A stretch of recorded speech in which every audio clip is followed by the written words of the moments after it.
இப்போ ஒரு அரசியல் கேள்வி. அரசியல் சாசனத்தை மாற்றணும்னு சொல்லி எதிர்க்கட்சியெல்லாம் பேசிக்கிறாங்க. மாற்றணும் சொல்லி பேசிக்கிறாங்களா, மாற்ற போகிறாங்கன்னு சொல்லி மாற்ற பேசிக்கிறாங்க. போகிறாங்கன்னு ம் மாற்ற போகிறாங்கன்னு பேசிக்கிறாங்க. அப்படி பண்ணாங்கன்னா அது ஜனநாயகம் ஆகுமா?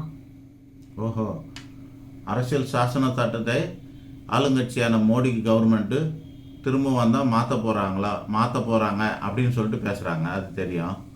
அப்படி மாற்றினா அது வந்து ஜனநாயகம் ஆகுமான்றது இவரோட கேள்வி.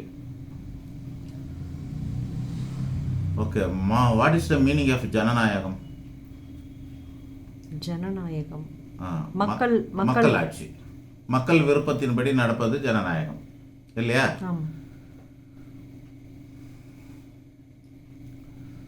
சரி, இப்போ வந்து இந்த கேள்விக்கு நிறைய வீடியோ இருக்குது.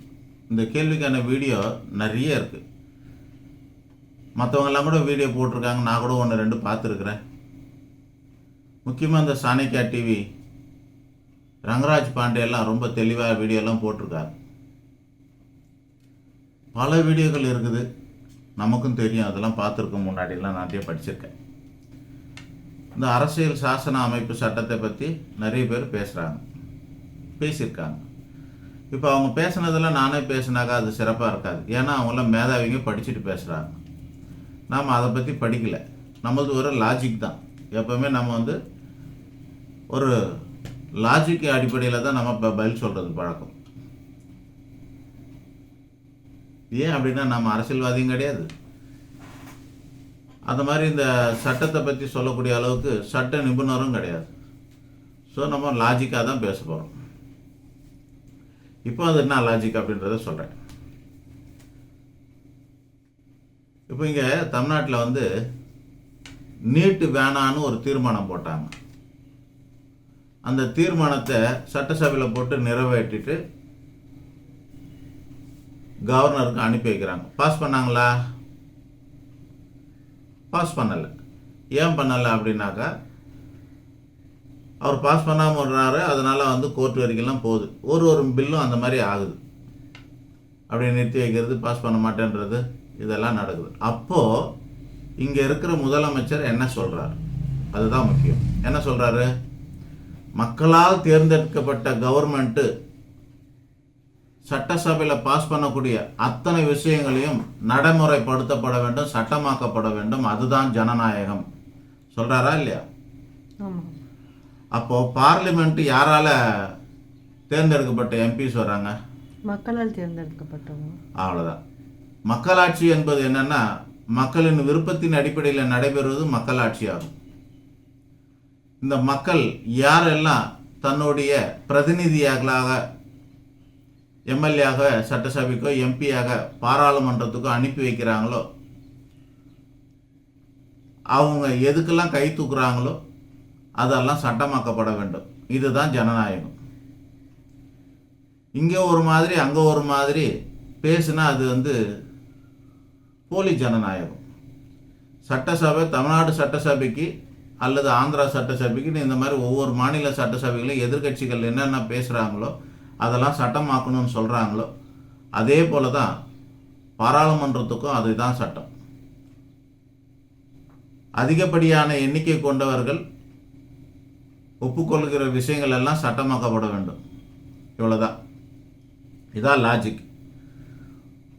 இது பேர் தான் மக்களாட்சிங்கிறது, ஜனநாயகங்கிறதுக்கான விளக்கம். மக்களால் தேர்ந்தெடுக்கப்பட்ட பிரதிநிதிகள் எதற்கெல்லாம் ஒப்புக்கொள்கிறார்களோ, எதையெல்லாம் சட்டமாக்குகிறார்களோ, அதிகப்படியான உறுப்பினர்கள் எதற்கெல்லாம் கை தூக்குகிறார்களோ அதையெல்லாம் சட்டமாக்கப்பட வேண்டும் என்பது தான் ஜனநாயகம். அது எதுவாக இருந்தாலும் அதான். இப்போ கோட் ஆஃப் ஆனர் அப்படின்னு சொல்லுவாங்க. ஒரு குறிப்பிட்ட நிறுவனத்துக்கு ஒரு சட்டம் எழுதுவாங்க. அந்த மாதிரி எம்ஜிஆர் அவர்கள் ஒரு சட்டம் எழுதிட்டு போனார். என்ன அப்படின்னா, பொதுக்குழு அப்படின்னு ஒன்று இருக்கும். அதுக்கு பரிபூர்ண அதிகாரம் இருக்குது. ஆனால் ஒரு விஷயத்துக்கு மட்டும் அதிகாரம் கிடையாது. அது என்ன அப்படின்னா, பொதுச் செயலாளரை மட்டும் மாற்றுறதுக்கோ தேர்ந்தெடுக்கிறதுக்கோ இந்த பொதுக்குழுக்கு அதிகாரம் கிடையாது. அதை மட்டும் அடிப்படை தொண்டன் தான் தேர்ந்தெடுக்கணும்னு சொன்னாங்க. அது தனி மனிதன் இயற்றிய ஒரு சட்டம். அவரோட சொத்து. அதிமுக என்பது ஏடிஎம்கே என்பது எம்ஜிஆரோட சொத்து. அவர் எழுதின அந்த உயில் மாதிரி இருக்கிற அந்த சட்டத்தையே வந்து இப்போ மாற்றிருக்காங்க. அடிப்படை தொண்டன் ஓட்டு போடாமலே பொதுக்குழு நம்பர்லாம் சேர்ந்து திரு எடப்பாடி அவர்களே பொதுச் செயலாளராக ஆக்கிட்டாங்க. கோர்ட்டில் இருக்குது.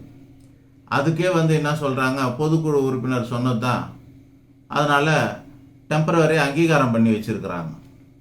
டெம்பரவரியாக சுப்ரீம் கோர்ட் வரைக்கும் அங்கீகாரம் பண்ணிட்டாங்க. இன்னும் உரிமையல் கோர்ட்டு இன்னும் முழுசாக முடிக்காத. அப்போ ஹைகோர்ட்டு, சுப்ரீம் கோர்ட்டு எல்லாமே அதிகப்படியான மெம்பர்ஸ் அவருக்கு சாதகமாக இருக்கிறாங்க. அதனால் அவர் தான் பொதுச் செயலாளர்னு ஒத்துக்கிட்டாங்க. எப்படி ஒரு தனி மனித உயிரில் கூட கை வைக்கிறது கவர்மெண்ட் கோர்ட்டு. அப்படி இருக்கும்போது இந்த சட்டங்கள் எல்லாம் எம்எல்ஏ, எம்பி போன்ற உறுப்பினர்கள் அதிகப்படியானவர்கள் எந்த பக்கம் இருக்கிறாங்க, அவங்க சொல்கிறது தாங்க சட்டம். அவங்க சொல்கிறது தான் சட்டம். இன்னும் கடுமையான வார்த்தைகளை சொல்லணும்னா, நாளை முதல் மனிதர்கள் நிர்வாணமாக தான் திரிய வேண்டும் என்று பார்லிமெண்ட்டில் சட்டம் போட்டால் கூட அது கூட செல்லும்.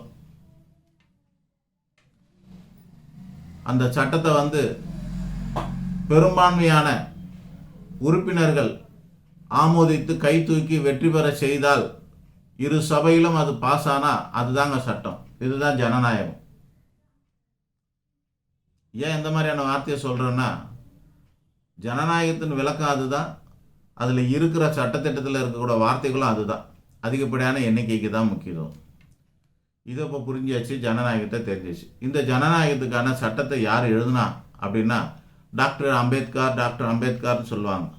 சத்தியமாக அவர் தனியாக எழுதவே இல்லை. ஒரு 7 பேரை கொண்ட குழு, அதில் நம்பர் 1 இவர். இன்னும் ஒரு 6 பேர் கூட இருந்தாங்க. இவர் தலைமையின் கீழே 6 பேர் இருந்தாங்க.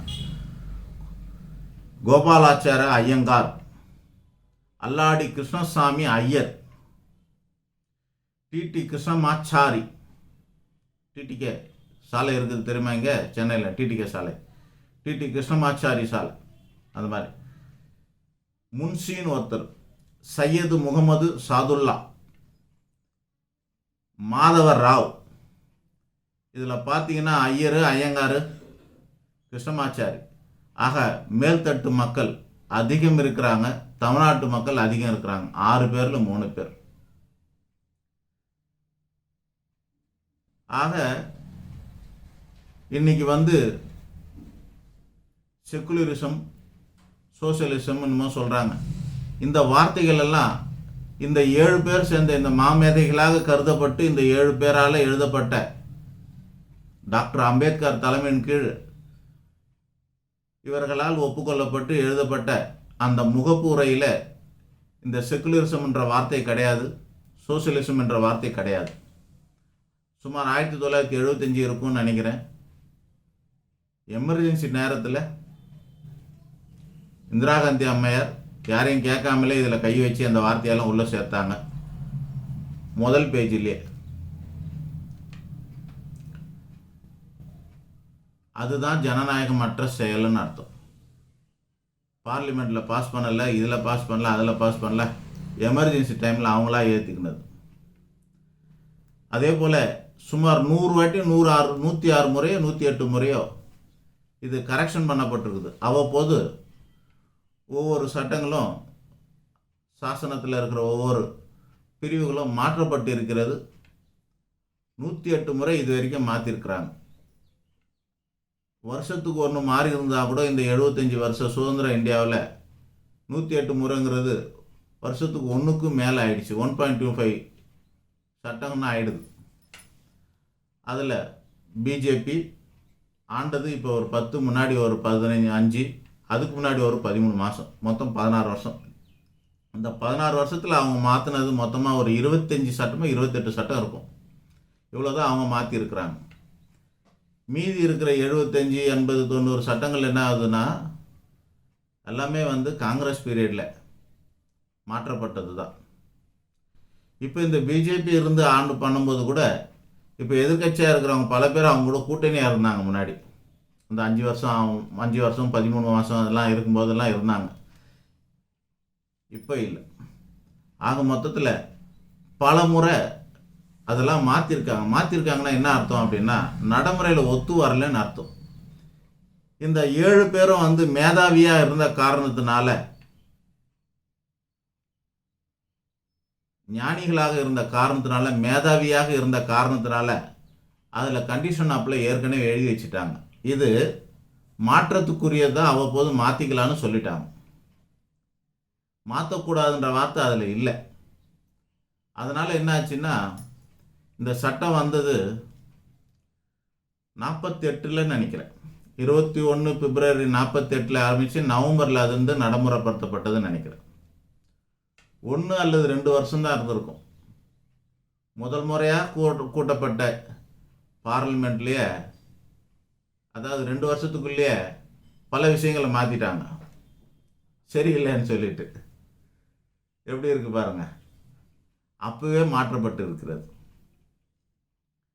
அதனாலையும் இன்னைக்கு நம்ம விமர்சனப்படுத்திக்கிட்டு இருக்கிறோமே 390 ஆர்டிக்கல் 390 அந்த மாதிரி விஷயங்கள்லாம் ரிமூவ் பண்ணணும், டெம்பரவரியாக தான் வச்சிருக்கிறேன்னு அவர் அம்பேத்கர் உள்ளிட்ட அந்த 7 பேர் எழுதப்பட்ட அந்த சாசனத்தில் இந்த வார்த்தையெல்லாம் இருக்குது. டெம்பரவரியாக தான் இவங்க ரிமூவ் பண்ணாங்க, நிரந்தரமான ஒன்றும் அதெல்லாம் ரிமூவ் பண்ணலை, டெம்பரவரியாக தான் ரிமூவ் பண்ணியிருக்கிறாங்க.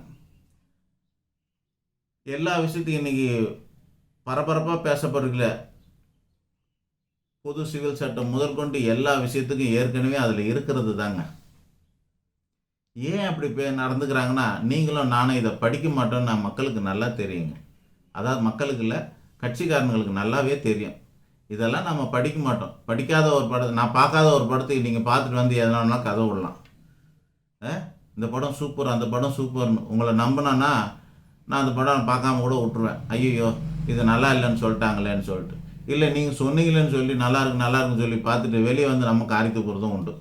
இந்த மாதிரி நம்ம வாழ்க்கையில் நடக்குது. அந்த மாதிரி இந்த புத்தகத்தை டவுன்லோட் பண்ணி வச்சு நான் படிச்சிருக்கிறேங்க. தமிழில் அதை பிடிஎஃப்பில் டவுன்லோட் பண்ணி வச்சு நம்ம நெட்டில் வந்து படிச்சிருக்கிறோம். அரசியல் சாசன வெப்சைட்.